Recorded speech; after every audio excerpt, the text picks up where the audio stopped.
অনেক দিকে মোটামুটি পানি যায় গেছে, কিন্তু এখানে আসে হঠাৎ অবাক হয়ে গেলাম। এই যে দেখা যাচ্ছে প্রচুর পরিমাণে পানি। তো তাই ভাবলাম একটু এদিকে একটু আলাপ করি, কি পরিস্থিতি। ওরে বাবা, দোকানে তো অনেক পরিমাণ পানি। ওরে বাবা চালো,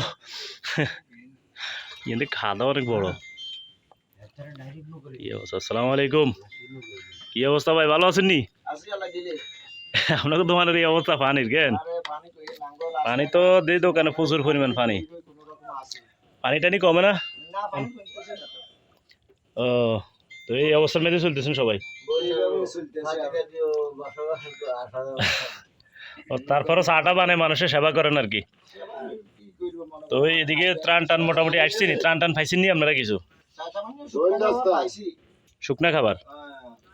ও ও আচ্ছা আচ্ছা। এমনি ওই ব্যাপারে যে মানে ভিতরে বেশি ভিতরে আপনারা এই কারণে ঢুকতেছে না কেন? ওই রাস্তা ওইদিকে মানে আপনাকে বাড়িতে অনেক দিকে ভিতরে, এই কারণে।